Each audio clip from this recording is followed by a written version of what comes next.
मराठवाडा असेल किंवा इकडे पश्चिम महाराष्ट्रामध्ये आहे, राज्यामध्ये आपल्या सगळ्यांना माहिती आहे की आपल्याला हवामान बदलामुळं का काय, परंतु पाऊस खरं तर ह्या दिवसामध्ये कधी राज्यात पाऊस नसतो. परंतु राज्यामध्ये खूप ठिकाणी अतिजोरात गारपीट, खूप मोठ्या प्रमाणामध्ये पाऊस पडतोय आणि पाऊस पडतोय ते शेतीचं नुकसान जादा करतोय. त्यामध्ये आपल्याला माहिती आहे की फळबागा असतील, गहू असेल किंवा अनेक सगळ्या पिकांचे असतील फळबागांचं या राज्यामध्ये खूप मोठ्या प्रमाणामध्ये नुकसान झालेलं आहे आणि खूप जिल्ह्यामध्ये याचा फटका बसलेला आहे.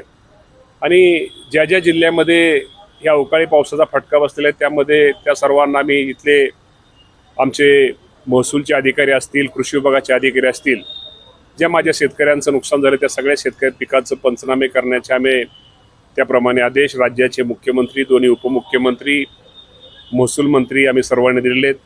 तर पंचनाम्याचं काम हे जवळजवळ बऱ्यापैकी पूर्ण झालेलं आहे, अंतिम टप्प्यात आहे. आणि ज्यांचं नुकसान झालं अजूनही पाऊस पडण्याची शक्यता आहे. पण मी माझ्या शेतकऱ्यांना आपल्या माध्यमातून एवढं सांगतो की जिथं शेवटी हा निसर्गाचा ह्यामध्ये कुणाचा दोष नाही, परंतु शेवटी निसर्गाच्या पुढं कुणाचं चालत नाही. जरी आणि काही ठिकाणी पाऊस जोरात पडतो त्यामुळे निश्चित प्रकारे नुकसानीचे सगळे पंचनामे हे केले जातील. आणि आपणही त्यामुळं तिथल्या गावच्या सरपंच असतील, गावातले प्रमुख मंडळी असतील, तालुक्याचे प्रमुख मंडळी असतील, ज्या ज्या शेतकऱ्यांचं या अवकाळीमुळे नुकसान होईल त्या सर्व नुकसानी भरपाईचे शेतीचे पिकाचे पंचनामे त्यांनी करून घ्यावेत आणि तो लवकरच अहवाल आमच्याकडे प्राप्त होताच राज्य शासन निश्चित प्रकारे या शेतकऱ्याला मदत करेल. 30-31 ला देखील अनेक भागात गारपीट आणि अवकाळी पावसाच्या हवामान विभागाने इशारा दिलेला आहे. हो, 100. मी एकच आव्हान करेल की आता ज्या बाबतीमध्ये आपल्याला माहिती आहे की आता पाऊस तर पडणार आहे किंवा ज्या गोष्टी शेतामधनं आपण आज आत्ताची ज्या अवकाळी पावसाचा जो त्यांनी अंदाज दिलेला आहे त्याच्या अगोदर जे काय आपल्या शेतामध्ये जे पीक असेल ते असेल, त्यामुळे ते जेवढं जर ते पिकाचे जर मॅच्युरिटी संपले तर ते पीक आपलं ते धान्य आपल्या घरामध्ये आपल्या ह्याच्यामध्ये गोडाऊनमध्ये कसं आणता येईल ते आणण्याचा प्रयत्न त्यांनी करावा. आणि जी काळजी पावसामुळं जे नुकसान होऊ नये यासाठी जी काळजी घेणं गरजेचं आहे ती काळजी निश्चित प्रकारे माझ्या शेतकरी बांधवांनी घ्यावी.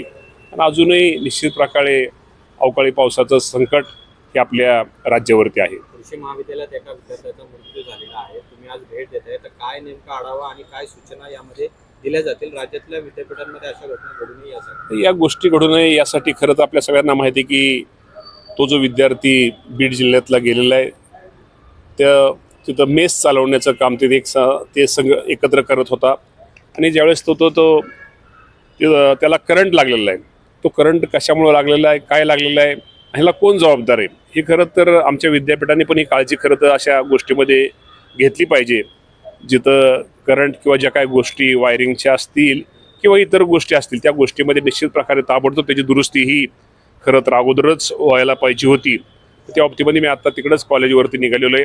या बाबतीमध्ये निश्चित प्रकारे त्याची सगळी चौकशी होईल आणि चौकशीमध्ये जे जबाबदार असतील त्याच्यावरती निश्चित प्रकारे कारवाई केली जाईल. ऑडिट केलं जाईल 100% त्या बाबतीमध्ये केलं जाईल, दुरुस्त केल्या जातील. आणि विद्यापीठामध्ये अशा ज्या ज्या ठिकाणी असतील त्या बाबतीमध्ये भविष्यामध्ये अशा घटना घडू नयेत त्या बाबतीमध्ये जिथं विद्यार्थ्यांची वर्दळ ज्यादा आहे, विद्यार्थी शेवटी मेस आहे आणि जिथं त्या बाबतीमध्ये ताबडतोब जिथं ह्या गोष्टी चारही विद्यापीठामध्ये त्या बाबतीमध्ये ताबडतोब तिथं सूचना दिल्या जातील आणि या गोष्टी परत होऊ नयेत याची काळजी निश्चित प्रकारे घेतली जाईल. तक्रारी आहे त्या कूलरच्या संदर्भात अनेकदा 100% हे मी आपल्याकडून बघितलेलं. मी आता तिकडेच भेट द्यायला निघालेलो आहे. पण या बाबतीमध्ये कोण ज्यामध्ये दोषी असेल, कधी तक्रार, ही सगळं मी माहिती जाणून निश्चित प्रकारे जो कोण दोषी असेल त्याला त्याच्या बाबतीमध्ये निश्चित प्रकारे कारवाई केली जाईल. मामा, उपमुख्यमंत्री अजित पवारांना जाऊन आज आपल्यातून 2 महिने झालेले आहेत, मात्र गेल्या 2 महिन्यात तुमच्या पक्षात मोठ्या घडामोडी घडताना दिसत आहेत. एका बाजूला महिला आयोगाच्या अध्यक्ष आणि तुमच्या पक्षाच्या महिला प्रदेशाध्यक्ष यांनी दोन्ही पदांचा राजीनामा दिलेला आहे. काल रात्री उशिरा महिला प्रदेशाध्यक्ष पदाचा राजीनामा दिला. खरं तर हे प्रकरण समोर आलं तेव्हा तुम्ही त्यांची पाठराखण केली होती. खरं तर आपल्या सगळ्यांना सांगतो की आपण ज्या दिवशी पाडव्याच्या सकाळी माझी मुलाखत त्यावेळेस घेतली त्यावेळेस खरात महाराज तर माझा स्वभाव असा की आम्ही कुठल्याच ह्या महाराज वगैरे असले बुवाबाजी आम्ही सगळ्याच्या विरोधात असतो. कारण अजितदादा पवार साहेबांच्या आम्हा सगळ्यांना एक शिकवण आहे. त्यांनी कधीच अशा महाराज लोकांना, अशा भोंदू महाराजांना कधी जवळ केलं नाही. तर कोण खरात आहे मला अक्षरशः तुम्हाला जर मला विचारलं त्या दिवशी सकाळपर्यंत मला माहिती नव्हती कोण खरात आहे, पण नंतर तो कळला की खूप मोठा तो भोंदू बाबा आहे. त्यांनी खूप काही गोष्टी ज्या व्हिडिओ समोर येत आहेत त्यांनी खरंच अशा लोकांना आता काय त्यांना शिक्षा तर म्हणजे मला वाटतं वेगळ्या प्रकारे कशी ह्यांना कसं म्हणजे ह्या लोकांना कसं ठोकून काढलं पाहिजे. मी कुठलाही महाराज ह्या महाराजांना ह्या कुठला महाराज आयुष्यामध्ये परत कुठली चूक ह्या महाराजाबरोबर इतर सुद्धा महाराज जे लोकांना फसवतात, लोकांना नादी लावतात, कुठंतरी अगोदर कुटुंबाची माहिती घेतात, हे खरं म्हणतात आणि एखादी गोष्टी चुकून असं 100त एखादी गोष्ट खरी होती आणि तीच वाजवली जास्त जाती आणि हाच हे लोक काही लोक इथं आपले प्रचार प्रसार करायला लोक हे करतात. खरंच अशा महाराजांना निश्चित प्रकारे जे चुकीचे या राज्यामध्ये खूप चांगले महाराज पण आहेत, चांगली माणसं पण आहेत, चांगले प्रवचनकार आहेत, चांगले कीर्तनकार आहेत, चांगले आज तुम्ही सांगा आळंदी देहू पंढरपूर या भागातले आपण किंवा आपल्या सगळ्याच भागातले असे खूप वेगळी माणसं आहेत, निस्वार्थी माणसं आहेत, निस्वार्थी महाराज आहेत ज्यांना आपण महाराज म्हणतोय हे निस्वार्थी आहेत. पण हा खरात भोंदू बाबा हा मला माहीत नव्हतं तो कसा आहे. मी आपलं बोलताना असं सहज बोलायला गेलो की बाबा शेवटी आम्हाला कार्यकर्त्यांना जपणं गरजेचं असतं. कोणतं कार्यकर्ता खरं तर ते महाराजांनीच सेटिंग लावली असते तर कुठेतरी ह्यांना घेऊन या तिकडे आणि मी त्या महाराजांना भेटतो. तो महाराज भोंदू आहे का तो कसा आहे मला तो खरातच्या बाबतीमध्ये माहिती नव्हतं, पण खरात अत्यंत चुकीचा माणूस आहे. मी त्याला कठोरात कठोर शिक्षा निश्चित प्रकारे त्याला मिळेल आणि मिळालीच पाहिजे आणि निश्चित प्रकारे मी खराताची किंवा अशी बाजू कधीच पण या घेणार नाही. रुपाली चाकणकर यांना राजीनामा कारवाई झाली द्यावा पाहिजे. लागला. सुरुवातीला तुम्ही त्यांची पाठराखण केलेली होती. आता तुमचं काय म्हणणं आहे? तुमच्याच पक्षातील काही लोक म्हणतात की रुपाली चाकणकर यांना सुद्धा याच्यामध्ये सहआरोपी करा, कारण की त्यांचा एक फोटो नाही, कारण की आता या बाबतीमध्ये मुख्यमंत्र्यांनी आता चौकशीचे आदेश दिलेले आहेत. मी या चौकशीमध्ये आता तुम्हाला माहिती आहे की मुख्यमंत्र्यांनी आता ज्या चौकशीमध्ये जे काय बाहेर येईल जे कोण असतील त्या बाबतीमध्ये मुख्यमंत्र्यांनी आमच्या ह्याच्यामध्ये म्हणजे अधिवेशनामध्ये त्यांनी हाऊसमध्ये त्यांनी जाहीर केलेले आहे. तर एकदा राज्याच्या मुख्यमंत्र्यांनी या बाबतीमध्ये जो कोणी ह्यात दोषी असतील त्याच्यावरती कठोर कारवाई केली त्यांनी जाहीर केल्यानंतर मुख्यमंत्री हे सर्वोच्च असतात आणि मुख्यमंत्री निश्चित प्रकारे त्याची चौकशी होऊन जे काय त्यात कुणी दोषी असतील, मी कोणाचं नाव घेत नाही, जे कोण दोषी असतील त्याच्यावरती निश्चित प्रकारे कार्यवाही होईल. नरहरी झिरवळचा पण एक असाच व्हिडिओ बाहेर आला होता, त्यावरनं पण वादंग माजलेला आहे. आता कालच त्या बाबतीमध्ये मुख्यमंत्र्यांनी खुलासा केलेला आहे.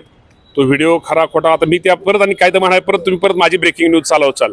या बाबतीमध्ये मुख्यमंत्र्यांनी कालच चौकशीचे आदेश दिलेले आहेत. त्यामुळे चौकशीत आपल्या सत्य उघड होईल आणि सत्य ऐका ना. त्याने राष्ट्रवादीचेच नेते वादात का सापडतायत? एका बाजूला रुपाली चाकणकर असतील, दुसऱ्या बाजूला नरहरी झिरवळ असतील. ठरवून चाललेलं आहे की नेमकं काय वाटतं? असं ठरवून वगैरे अनेक पक्षाची लोक राष्ट्रवादीचेच नेते का अडचणी येतात सातत्याने? लोकांना टार्गेट नाही असं राष्ट्रवादीला वगैरे टार्गेट वगैरे होत नाही. सगळ्यांचीच नाव त्यामध्ये सगळ्यांचे फोटो फार सगळ्याच नेत्यांचे फोटो त्यांनी हे केलेले, असं राष्ट्रवादीला वगैरे टार्गेट केलेलं नाही. असं म्हणणं पण चुकीचं मला वाटतं. राजकीय दृष्ट्या पहिल्यांदा रुपाली चाकणकर, आता नरहरी झिरवळ मी एवढंच तुम्हाला सांगतो की राज्याच्या मुख्यमंत्र्यांनी यावरती चौकशी कमिटी बसवली. ह्यात जो कोण दोषी असतील ते व्हिडिओ सगळे चेक केले जातील. आता व्हिडिओ व्हायरल करू नका पण त्यांनी सांगितलेलं आहे. कारण काय असतं की एखाद्या कुटुंब किंवा काही गोष्टीमध्ये त्या गोष्टी काय परत भविष्यामध्ये काय चुकीच्या होऊ नयेत. त्यामुळे निश्चित प्रकारे मुख्यमंत्र्यांनी या दोन्ही गोष्टीच्या बाबतीमध्ये चौकशीचे आदेश दिलेले आहेत. त्यामुळे थोडं थांबा, वाट पहा. त्या बाबतीमध्ये निश्चित प्रकारे त्यात जो कोण दोषी असतील त्याच्यावरती या राज्याचे मुख्यमंत्री कारवाई करतील. आपण सांगितलं की आपल्या पक्षाने कधीच भोंदू बाबांचं समर्थन केलं नाही.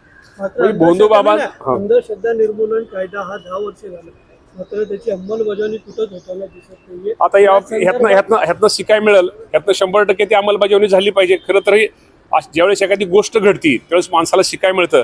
निश्चित प्रकारे शासन या बाबतीमध्ये काळजी निश्चित प्रकारे घेईल आणि या राज्यात जे भोंदू बाबा असतील, जे भोंदू बाबा करून जनतेची फसवणूक करत असतील, आमच्या महिला भगिनींची फसवणूक करत असतील, यांच्यावरती कडक कारवाई केली जाईल. धन्यवाद. थँक्यू.